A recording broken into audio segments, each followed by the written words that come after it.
So, welcome. This panel is a panel about the Anime Awards from 2024. We announced the results a couple months ago, and today on the panel we have a bunch of hosts and jurors from the awards, and we're going to kind of go over how the awards work, the winners and highlights, and we're going to show you some cool anime that we kind of discovered along the way in the awards, and then hopefully we'll have time for some questions at the end. Just a heads up, we thought that we would have 6 seats up here, so we're going to be doing a little bit of shuffling. We have some panelists up here. Let's quickly introduce ourselves. My name is thyeggman. I've been in the awards for 6 years, once as a host and 5 times as a juror. Well, my name is Parker. I've been in the awards for 3 years. In 22, I was a juror. Last year, I was a helper. And this year, I was a juror again. Hello, my name is Paukshop. I'm a 4-year participant of the awards starting in 2021. I'm also the person who helps out with the live stream where we present our results to the wider audience. My name is Stein.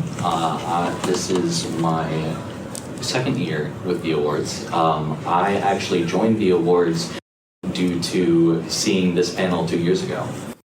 Hello, my name is Fircoal. This is my 8th year participating in the awards. Normally, I've just been a juror, but this year I decided to try out my hand at hosting, as well as still being a juror for a category. Hello, my name is Wilson, and this is my 1st year being a juror, as well as being a panelist at this awards. The reason I joined was because the Crunchyroll Awards in 2023 was so bad that I had to find any other alternatives. Yeah, so we have 2 people who have discovered the awards through this panel, so we will have links for you at the end if you want to find out more. Just to kind of give you a quick view at some of the previous winners, you'll notice that we have a top row and a bottom row. We have 2 winners in every category. One is chosen by the public vote, and one is decided by the jury, and that's us. I think that's really cool to see just like such a wide variety of shows here. I think one of these stands out among the others. Yes, so the great thing about having this process is that the jury can try out all of these different shows, and shows that have not been heard of can, see the time of day and get support. So for example, I was on the AOTY jury for Hugto, and going into that cycle, not many people had watched it, not everyone on the jury had watched it, but people shortlisted it, people talked about it, and the more people watched it, they realized, hey, this is really good. And it was good enough so that it ended up winning the category. And, in my opinion, it was a great example of what this whole process can bring, showcasing what gems that may go unnoticed. Yeah, so we're going to show some slides of the winners later, just to kind of give you an overview of what they mean. So there's 10 nominees for every category. 5 come from a public vote, and 5 are chosen by the jury. And then once all those nominations are in, the jury votes and the public votes, and we have 2 different rankings. So that's how we end up with 2 different winners. As far as eligibility is concerned, we only care about shows that finished in the year of the award. So for example, like there was this anime called Tombo last year that had 2 seasons released, so we combined that all as one. Monogatari, there was an OVA that was released, so we combined that with the main series. Great shows like Orb, we had to wait until next year because it didn't finish until spring. You should watch Orb, by the way. Ghost Cat Anzu was a theater-only show, and then there was a show that started in 2023 and ended in 2024. Hiragaro Sky Precure, that was eligible this year. Something important about eligibility starting points is things like theater films only count once we have either a Blu-ray release or it starts showing up on streaming, subtitled. Yeah, so here's a quick overview of all the categories that we're going to go over today. But like any good anime or awards or anything, we love to create videos. This one's created by Pauk, and we put this video out when the voting opened. So here's your OP for the awards.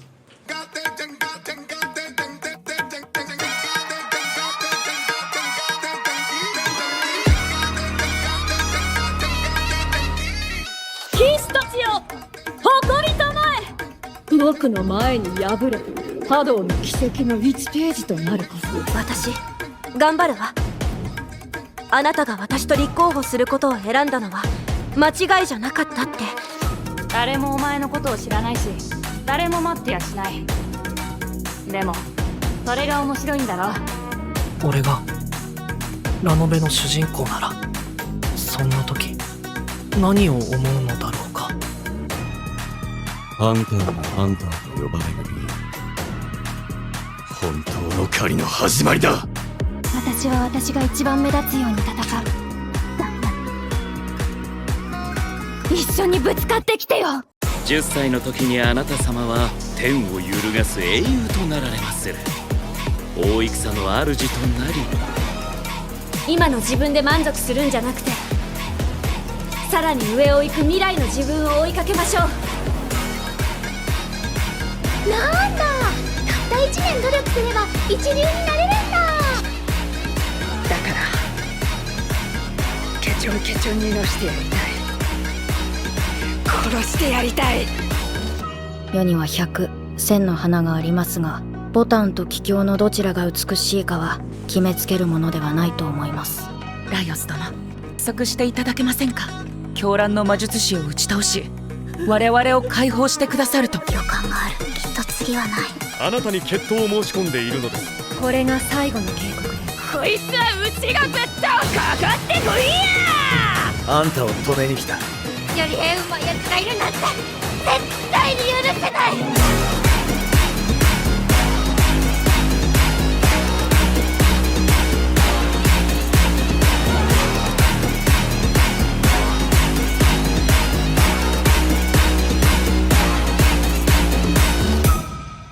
楽しみだね。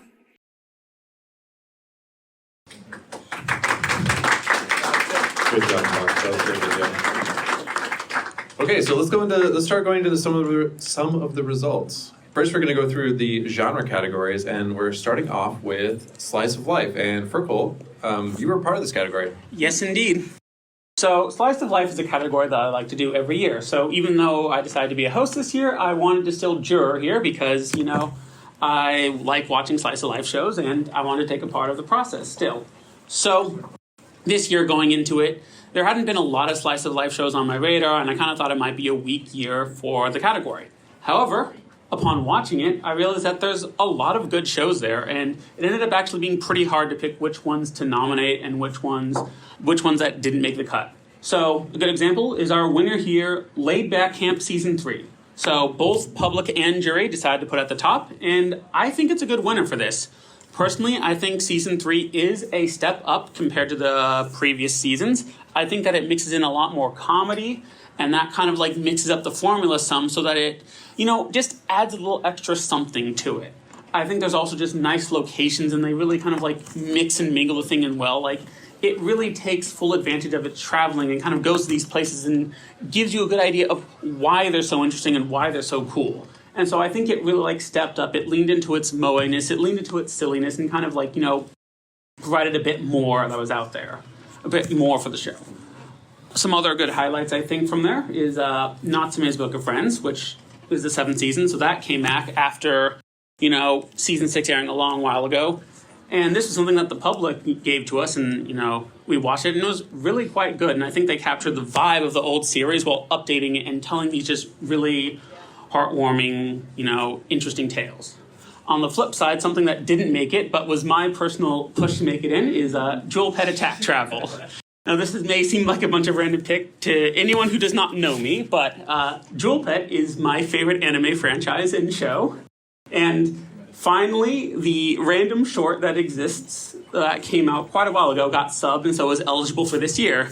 And thusly, I pushed for it. I put together a whole long post detailing the whole short of all the different things that I liked about it. But alas, in this process, sometimes certain things don't make it, no matter how much you would like them to do. And part of this process is, trying to fight for your favorites and, put all your evidence out there and do what you can. And so, while it did not make it, I was at least able to make people appreciate the short more. And to me, that is a very rewarding thing. Yeah, I just spent all this time saying about how we have 2 different winners for each, but we just had a consensus winner. We have another one for the next category, and Stein, you were a jury member for Suspense. I believe Apothecary Diaries goes without saying. We all knew that Apothecary Diaries was going to take it.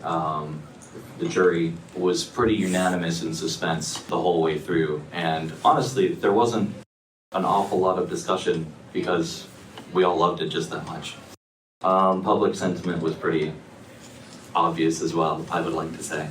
The cool thing about suspense as a category I want to go into is that it is a catch-all for anything horror related, anything thriller, anything mystery, and we even catch a few drama shows that don't make the cut for their category either. So because of that, you end up with shows like Apothecary Diaries, or shows like The Grim Variations, which is more on the horror thriller side of things. But being part of that category is a lot of fun for me at least, because it's kind of a grab bag. You never really know what's going to be thrown at you, and it's been my favorite genre for years, so it's a lot of fun to take part in. Some things I would like to go over is specifically Black Butler. I had not seen Black Butler at all until this year, and it was on the verge of not being seen by anyone at all. So I took a 3-day period and watched the entire series. At first I wasn't sure about what I thought of it until I got to the more recent seasons, at which point there was a major turn in production and writing value. And I think that was more of a shock to me because it really drove home how series can change over time, and you never really know what you're going to end up loving. So there's a new season of Black Butler out. Go watch it. Yeah, it's always fun when shows come back. You always get to find new fandoms out there. So that's actually all that we have for the genre categories. There's several more, but we don't have any representation from them on this panel. So we're going to head into the production categories, and you may have guessed who I'm going to call on next. Wilson, you were a juror for the first time this year, and you picked animation. How was that?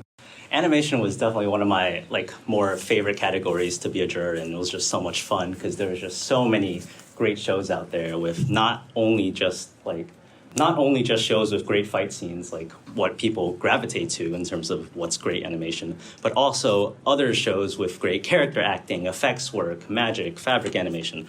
I think every show here that got nominated has some sort of mix of all that it brings to the table. While some... Let's see if it will play for us, if the internet will cooperate. All right, so let's go to the winners for this category then. You're going to be seeing Dungeon Meshi and Freeman quite a lot as we go through this panel, but this is the first time they've shown up here. But as for the jury winner, Dungeon Meshi, there's just exactly what we've come to love from Studio Trigger in terms of their expressive character movements and dynamic action scenes. But it's not just that that's so great here. It's how it's combined with more realistic and weighty animation that makes Dunmeshi just so special.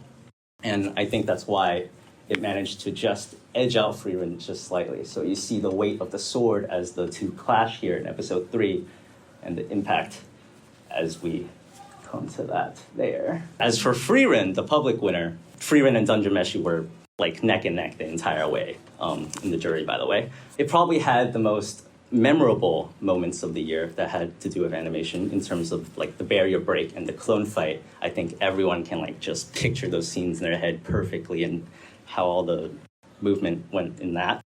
But something I wanted to focus on was the fabric animation in Freeman. I think there's a lot of very detailed examples of the characters just going about their daily lives in terms of Freeman rolling around the bed, Fern sitting down on a chair, or in this example here, Stark just simply put him on a chair. Or it's not working, all right.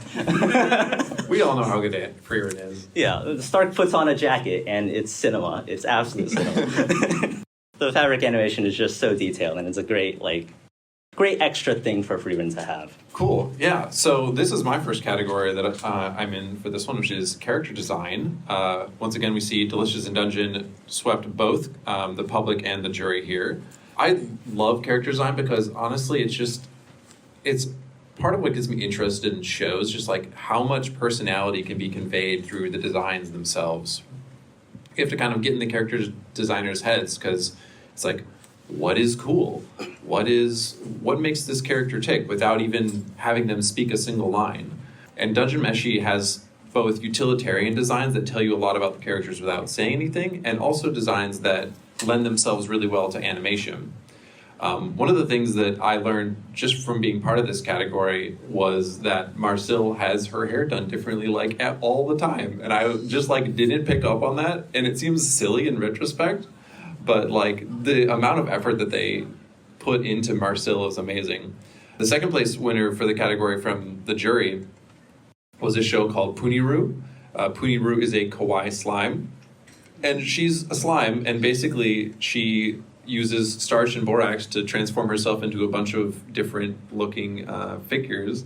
And so she's really the star of the show. There's some other characters in there that, you know, have their own variety as well, but she's really why we nominated it.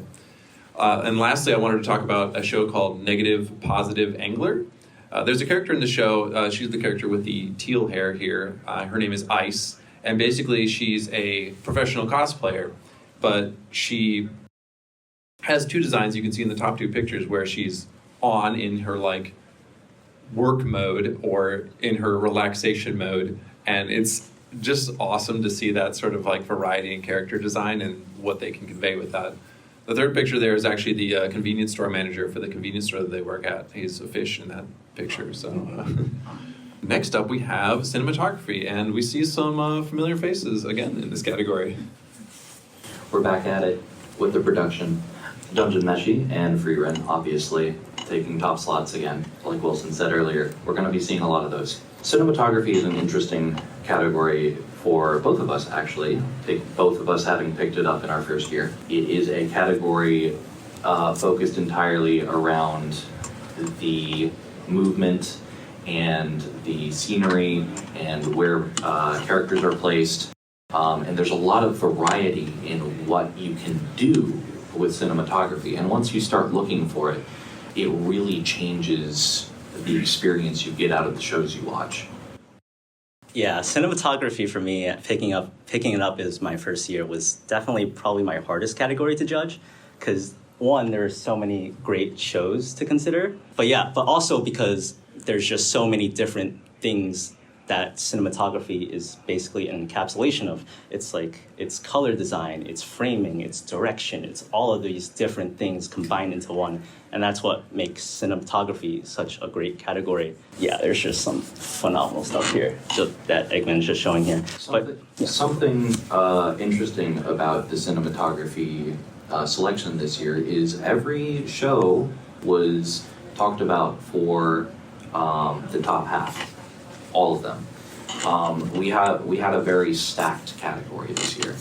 Dungeon Meshi and Freerun obviously deserving their upper place spots, but also shows like Dan Da Dan, Monogatari, Elusive Samurai, shows that not everybody watched, but going through it as a juror, you are looking at where they're placing the characters, how they're framing everybody that's on screen, what's happening. There's a lot to be looking at. In those terms, every show on the list was very deserving of being there. Yeah, and one more quick thing to add on in terms of like both our winners. I think it's so beautiful that there's such like a stark difference between what people look to in terms of the cinematography in both these shows, with Dungeon Meshi being more focused on close-up dynamic action shots, while Freerun in at least its earlier episodes being more focused on these wide shots, taking longer shots, just focusing on the passage of time in Freerun. And just that stark difference both winning out for public and jury is just so beautiful to me. Okay, we have a slew of different people in this next category, and it's always a popular one in the awards. I'll stay up. And that would be opening. I get to talk a lot in this panel, so I'll hand it off to you guys. What stood out to you from the category this year? Yeah, opening is a really fun category to me, probably one of my favorites, because the shorter format of minute and 30 seconds can really lend itself to a ton of variety in the way that OPs go about conveying the themes of their show. You can have OPs like One Piece that are very colorful, really fast moving, have quick transitions, or you can have something a little bit more relaxed, a little bit more bubbly, like Caramel Ribbon Curse Tart from Monogatari. This year, during the shortlisting process where each juror selects the OPs they believe are worthy for nomination, there were 26 that we had to whittle down to 5. So it was a bit fun, very divisive throughout the process. Everyone wanted to fight for their own. And there were a few that sadly did not make the cut. I want to shout out Mashal, Blue Archive, Eurocamp Season 3, and the Black Butler OP for all being very close. But my OP did make the top 5. Squeezed in at the last second. Yeah, there. so the one that I was like the champion of this year was the OP from Astronaut, which I have a little clip for you to show you because I think it's probably the one that the least people have seen. But I'll just play that really quickly and then we can continue.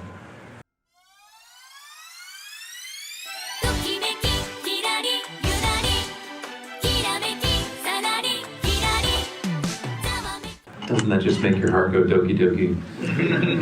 The cool thing about opening and ending songs, but opening more so, is the sheer number of show or openings that you have to go through. Obviously, every show has an opening, and every show fits that category. So if you are a juror in these categories, normally you end up going through every single theme song throughout the year, which is obviously a lot. But once you've gone through all of those, you're going to have one that you champion, and you're going to end up fighting with everybody. But I think that's part of the fun of the process, actually, is making your stake and trying to convince as many people as you can. Obviously, Eggman won out this time. Ultimately, though, Maybe not next time. Ultimately, though, I think amongst the divisiveness, there was kind of this general trend toward Asu being the winner of this year's OPs, just with how expressive it is, just high energy and really energetic vocals that carry the themes of the show. Really One Piece well. has really stepped it up. Like, I'm not a One Piece fan, but I was like, yeah, I'm on board. Let's watch One Piece. Honestly, it was shocking how good Asu was. We were all pretty unanimous once we saw it. Next we have ending, and we're gonna do a quick chair swap here. But one of our winners is an ending that actually won last year. At least the song did, but it changed, and that's Freeman's ending, which is kind of interesting. What stood out to you from this category? So the reason that Anytime Anywhere was capable of winning 2 times in a row, mostly comes down to the fact that it actually uses a completely different segment of song, and it's a completely different video. But I can understand some hard feelings amongst public members that may not see it that way. But we judged it, there was a huge discussion about it, and ultimately it is a different ending song from the first one. Yeah, in terms of endings as a whole this year, it was also pretty contentious, but not in terms of we had a lot of short lists. It was more so we had a lot of shows that people were, not a lot of shows, a lot of EDs that people were very, very mixed on. So pretty much everything outside the top, 2 or 3, there was at least one member of the jury that was like, I don't actually like this that much. But there were a bunch of other jurors that was like, I do like this a lot. So that generated a lot of great discussion in terms of the voting process here. You end up with a lot of, just like opening, you end up with a lot of discussion in these 2 categories. And not always for the best, not always for the worst. It's kind of, like I said, you stake your claim, you make your case, and then you see how many people you can convince with the paddle you brought with you. Yeah, OP and ED are kind of like pure categories because, like, in anime of the year, you can't watch every anime. I mean, I guess, but it would be a disaster. You tried hard. But in OP and ED, you get to watch everything because they're all 1 minute and 30 seconds long. So, yeah. Our next category is Character of the Year, and Pauk, you're in this category. We'll do some more musical chairs here. Nanako was, I got the sense that she was a front runner the whole way through. Yeah, absolutely. I would say, I think coming into it, everyone's probably somewhat familiar with the Monogatari series. Bakemonogatari came out all the way 2007 or 2009, one of those years. And we saw Nadeko initially as a sort of evasive, shy, really almost a little bit manipulative child. But then after, let's say 15 years, 16, whatever, how many years to get to this point, we've seen this Nadeko become so much more determined, so much more taking responsibility for herself. And I think that really stuck out to us. I think when it comes to the character jury, we're always looking for a number of things. It's like a main category, right? So we're considering things like character design. We love how they would interact with the rest of the cast, their chemistry, how great their arc is, or if they have an arc at all. I think a lot of different things come into effect. And so what's really great about Nadeko, and especially her arc in the Monogatari off-season entry, which is Nadeko Draw, is how cohesive this entire story has been. It feels like everything has really come together in terms of cinematography, in terms of the music, in terms of the animation. Like everything really came together, really helped reinforce the themes of her arc, really help show how expressive and how brilliant this character is. I think right away, anyone, even if you keep the jurors who had not seen Monogatari yet, were immediately won over. Immediately, we all kind of were believing this person to be the front runner. But of course, we also have from the public. We have Mao Mao. No surprise to anybody here. Mao Mao is incredibly charismatic, has great chemistry with everybody around her, really carries the show on her back, and she's exceptionally confident. So of course, as the jury, we also had her really high. It's really hard to disagree with those characters. But I think hopefully this category also shows to you what the benefits of the awards can be. Because I think every year the jury is sort of not just like this random like insular group. It's just a bunch of people coming from the Reddit community that we open it up to and say, hey, do you want to try watching anime and talking about it for long periods of time? And that means that we get a lot of different evolutions. So characters, like category has changed over the years. It started out, maybe not started out, but it's gone changes from protagonist versus antagonist, comedic versus dramatic, main versus supporting. And eventually for this year we condensed it all to just one character. I think it's given us the opportunity to sort of highlight and look at all these different characters. Like we have characters like Masaki from Mayanaka Punch, which many of you may not have seen, but she was an exceptionally great character in that show. We can also highlight some side characters like Himmel, who I think a lot of people wouldn't have expected to make it here since he was really only alive for one episode. Spoiler alert, but we really felt that his presence was so strong throughout the entire show, he might as well have been like almost the main character at this point. So character was a really fun time. I think hopefully it continues to exist in some capacity next year, because you never know what's going to look like next year. But yeah, that's how the category went. Yeah, we like to mess with our rules every year.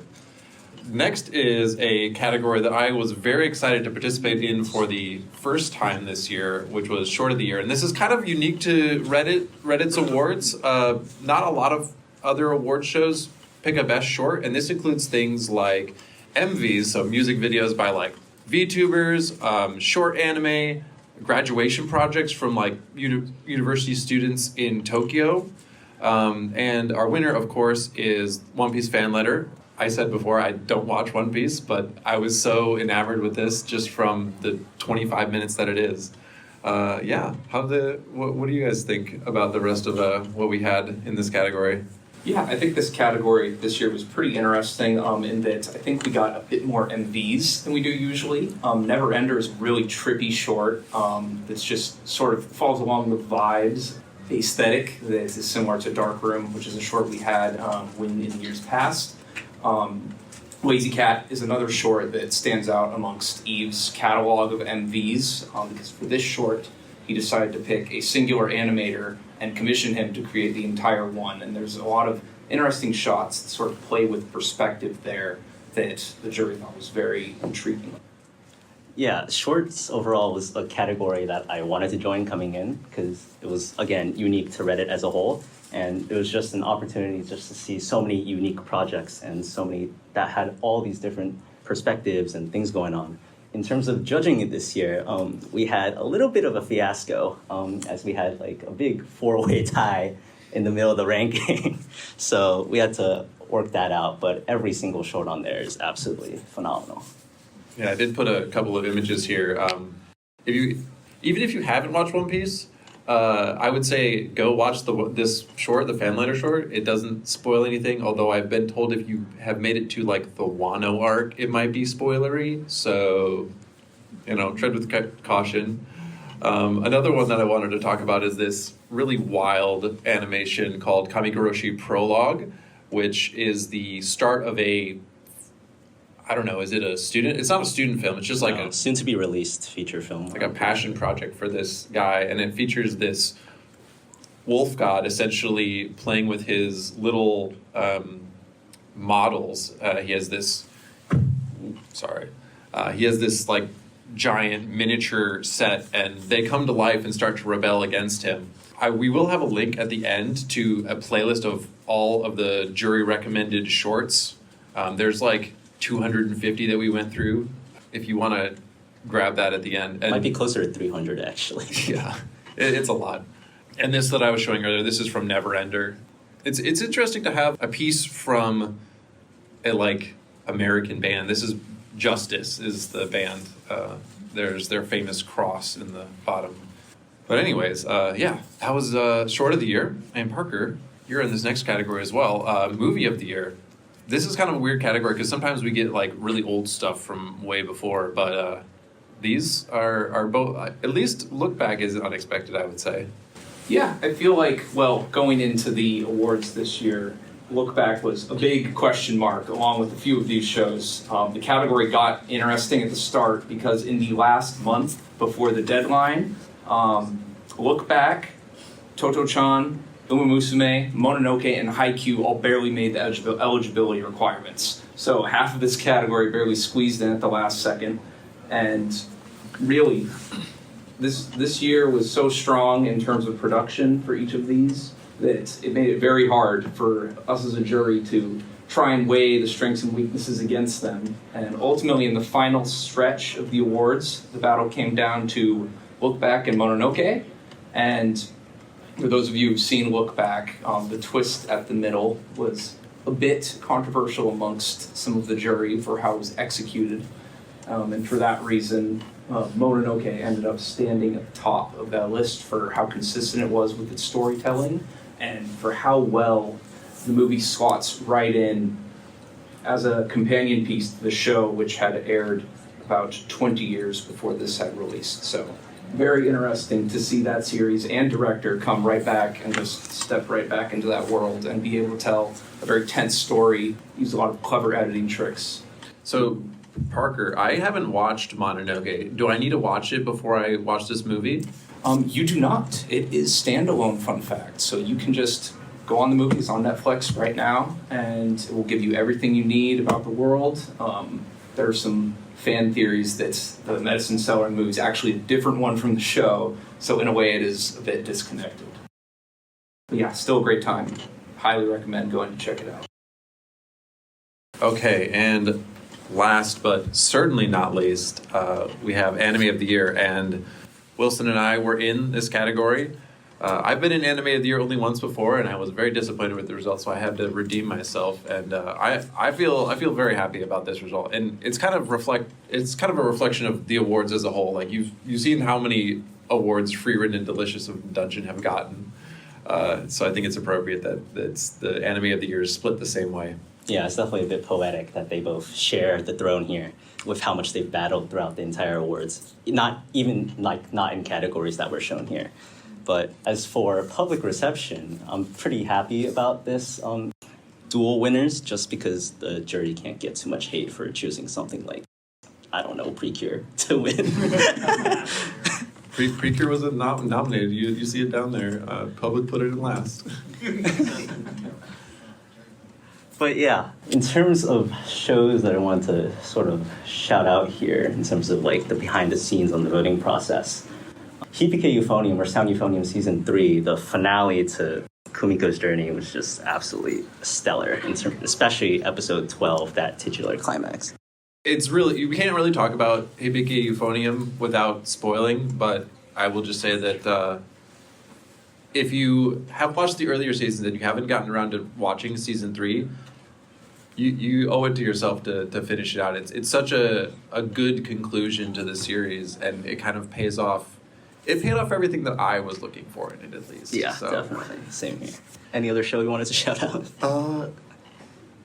I like that we nominated Dead Dead Demons. I think that we had a lot of conversation about the endings of shows. Yes. Like, it was a big theme throughout this entire Anime of the Year cycle. We put Don to Don in last. It's because for me at least, it was because it felt like not a complete show. And I'm sure that it will, continue to execute when the further seasons are released, but I need the conclusion, and the cliffhanger felt very bad to me. Yeah, I put it slightly higher than last, but Yeah, the conclusion was these just aren't our, not phenomenal at all. There were a bunch of people in the jury. We do a ranked choice, so anyways. I would like to give a shout out to Girls Band Cry. You're not my fucking code. You're my go for that. Because I was the host of this category, actually, or one of 3 hosts for this category, I could not participate in discussion or this category myself. And so I was on the sidelines, cheering and hoping that it would get in and then, get there. And when, the vote was run and it had made it, I was very happy to see that because I think it's a phenomenal show. And especially the main character, Nina, is so great. And there's some just great drama and great exploration of her character in there. It's so good. Okay, and like Stein and Parker, you can also join the awards. I'll have a QR code that I'll pull up in a second, but basically if you want to join, you just have to answer a few questions in essay format, and it's not very hard. It's like 1 question. All new jurors will have to submit an application. Yeah, as a new juror this year, I had to do two around 300 to 500 words, I think, or something like that. It's not that hard. It's not terrible. But yeah, I complained about it, but it wasn't terrible. Trust me, I was there on the application part of the process. You do not have to write that much, as long as you show that you are thinking of the material and writing down, thinking through your arguments and writing down something that, you've thought through. Honestly, you'll probably get in, and you'll be fine. Oh, and quick thing, as a first-time juror doing 6 categories, I recommend if you want to join next year, don't do the same. This was basically a part-time job for the last 5 months, so yeah. It's basically choose your own adventure. You can do 1 category and be... I've contemplated doing that in the past, and I started with 1 and ended up with more. But anyways, if anybody has questions, please feel free to step up to the mic. You can ask about the awards, any shows that we talked about. I'm going to put up some QR codes. One is for the awards website where you can see all the results, and then the recommended list of shorts as well. Yes, go ahead. All right. This mic doesn't work. I thought we tested that. Whoops. I guess I could pause my second question if someone else has a question. I'm the only one sitting up here, so we'll ask both for now. The first I have is from your, and I know this will depend on the category, but I'm kind of curious, depending, or based on your own experience, how much would people go out and watch new shows or obscure shows that they think might be interesting explicitly to try and nominate it for a category versus people just come in having watched these shows and being I really want to push for this kind of thing. Back to Black Butler. Yes. That's a fairly common thing, actually. So the typical process is that there will be anywhere from 6 to 20 or even 30 jurors in a category, and we'll split out those shows to whoever seems interested in those shows. From there, it goes to kind of a shortlist process where if you think it's good enough to have other people check it out too, you can put it on the recommendation list and get other people's opinions on it as well. Just a quick thing about the genre categories as well. In the genres, each genre is its own list. So a show can't be nominated twice, which is why it works really well as a giant list of recommendations. Because if you look at all of them next to each other, all the nominations are different between all the genres. Yeah, going back to Stein's point about the shortlisting, if a juror shortlists a show, if a juror shortlists enough shows, they usually get assigned other shortlists to watch. So as jurors shortlist more shows, there's just more incentive to just sort of branch out and watch everything. Hey, do you want to go second question? Sure. The other question was relating to how continuing series get weighed against new series. Are they sort of considered, how does the weighing go? For example, Monogatari off-season, I'm a big Monogatari fan, but I sometimes look at that category and I go, maybe it's a little unfair that Narako gets such a boost from having years and years worth of prior arcs, right? I think Narako's character was, earlier on in the series, it was a bit more controversial, and then she gets better arcs later on, and so this off-season is accumulation of all of that. Great, and I think that is very reasonable, but it feels a bit of a hard competition against some newer shows which have less runtime to work with. So how does that get weighed in the juror's mind, or I guess that. Paul, you want to talk about that? Yeah, sure. I think that's a very fair question. It's always a bit of a struggle or get the right exact metrics and rubric for every single category. It obviously varies. I think ultimately it just comes down to the jury list, the jurors that are put together, assembled. It really, you don't really. Some people say like, yeah, that's a little bit fair. Some people factor really deeply, but I think there's a lot of variety. It really comes down to whoever's in charge of that or whoever's put together. You'll get a lot of different opinions no matter what. Like I definitely saw the benefit of how that. Sorry, I definitely agreed that I enjoyed Monogatari a lot, and I really benefited from being able to having started that from the beginning. But it's nice that we have some jurors who didn't watch it, who had to watch all of Monogatari to get to that point. Fair enough. And they get to say, this is not a communication of years, it's a communication of like a month, and now I have a very fresh opinion that's just as equal about their opinion of Ghost Band Cry or something like that, of Nina, for instance. So I think there is just like a little bit of like arbitrariness for sure, but that's sort of like the fun of the awards, you know, is to talk these things out and figure out what works for everybody. Fair enough. It's also. I was going to say, I think another thing that plays into that too is the juries are not echo chambers exactly. You're bouncing your ideas off the other jurors and their opinions as well. So your weight on how much you've seen of a series isn't going to be the same as somebody else's weight that they've seen as much of a series.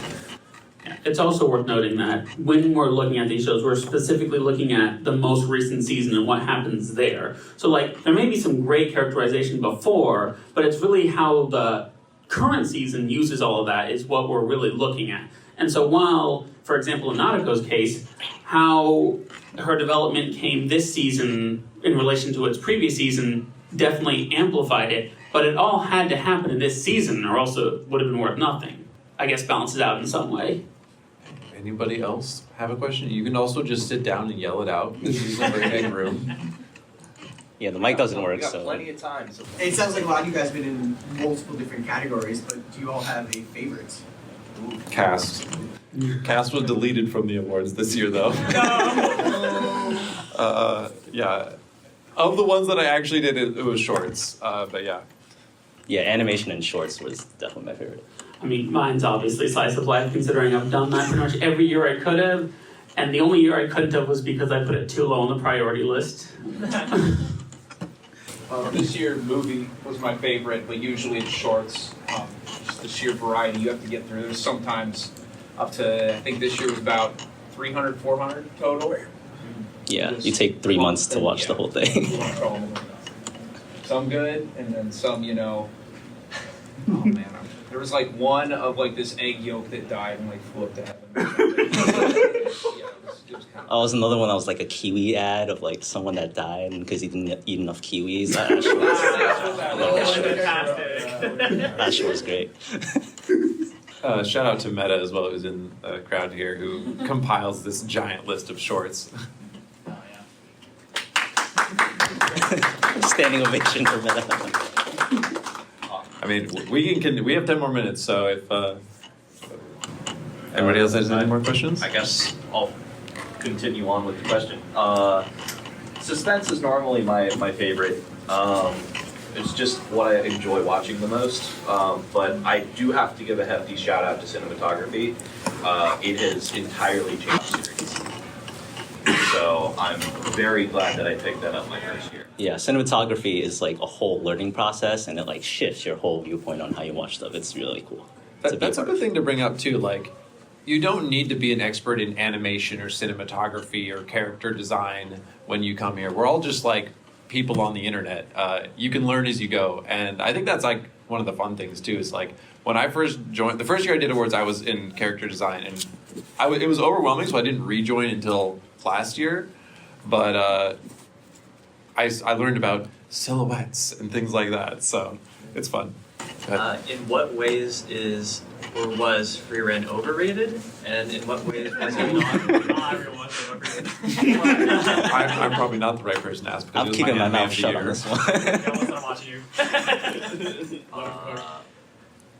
I guess I have opinions. Overrated, huh? I think Free Ren did an enormous amount of things right. I think there's a lot of arguments for Free Ren making Anime of the Year from Public, and I think in production as well, it was very much a standout. I think if you were to ask me what I thought was overrated, I would say that there actually wasn't all that much focus on the characters. I know that's a weird thing to say, but ultimately it was about the adventure and what they were learning along the way, instead of like who they were as people. And that actually did kind of bother me a little bit about Free Rent. I know this is just my opinion against the world, but it's like, how do you make a cast of all kuderes work? Yeah, like there's just, the conversations don't lead to you learning about the people. They're just there, and it does have a lot to do with the message of Free Rent, which is travel, adventure, no meeting is meant to last. Like, everybody you meet eventually will go somewhere else. You're not going to meet and know everybody that comes through your life. And that has a lot to do with Free Rent's messaging. But also, I would like to know more about who these characters are. And the Birdfest sucks. I got to watch it with somebody who spoke German, so it was interesting learning all the names of the characters. Like 5 episodes ahead. Yes, exactly. Named Eagle or something. Yeah. Oh, I know this wasn't in the question, but in terms of the underrated shows, Jellyfish didn't get a single nomination. That is true. Justice for Jellyfish. Justice for Jellyfish. Jellyfish was Jellyfish can't swim at night, by the way.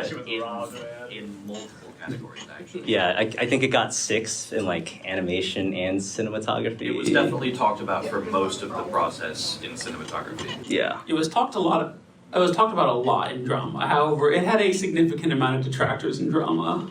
Yeah, I've learned through this process that Reddit does not like Jellyfish cannot swim at night. It's just a little quirk that we have, I guess. Well, I think there was a decent amount of people who liked it. It's just all the people who didn't like it were determined to take it. It's part of the process. You love it and you hate it. I'll throw in another underrated show. Tombo, the one that I put in the eligibility slide, is about golf, and it was a surprise for me. I wouldn't say it's for everybody, and it has pretty bad production, which is why it didn't really get nominated anywhere. But it's a really heartwarming show. The jump from season 1 character design to season 2 character design is very jarring for the small time frame that has passed, basically. Yeah. Any other questions, opinions, comments? Feel free. We'll trash on shows if you want. Doing this again next year. What's airing right now that you expect to show up here? Or finished. Okay, other than the easy answer. Expect the Umamusume and Abe Mujika Anime Awards next year. I know I will be going to try to show wonderful Precure wherever I can. I was also part of the romance category, so I have a little bit of a dog in this game. But I would like to shout out for next season, the Fragrant Flower Blooms with Dignity. That is something to look forward to for everyone here. That is going to be a show that will be talked about. I'm also really enjoying Kowloon Generic Romance, but that show feels like it could either be amazing or a train wreck. So we'll see. Yep, that's what I'm there Oh, with you. that reminds me, another show that got robbed, Windbreaker. Windbreaker got robbed? Really? Windbreaker not even talked about in the action category. Is anybody sad that Windbreaker's not on any of these lists? I mean, when I wrote two sentences about Windbreaker in animation. Does that count? It's actually required to have an opinion on Windbreaker. It's all right. The jurors are required to have opinions on all of the shows in the category, but I think that somebody who goes through the effort of filling out an application for the awards has opinions about anime. So I'm sure that you all do too. Yeah, maybe you could join next year and just nominate Windbreaker Season 2 for every category it's eligible in. Here, there's a way to change it. I'm like 90% of the way to joining to try my hardest to make sure Bang Dream Abe Musica doesn't make it. We'll see how that goes because I think it'll win Publico anyway. Yeah, if his greatest hater. I am like #1 in the world hater, and I give my go is like my 3rd favorite show of all time. Anyway, I can talk about that at length, but that's a bit. Cool. Well, thank you all for coming. We'll hang out a little bit around out there. We have to get out, but if you do want us to like write your name down so that you can get like a Reddit message when the awards applications come out next year, I'll be out there. Thank you all for coming.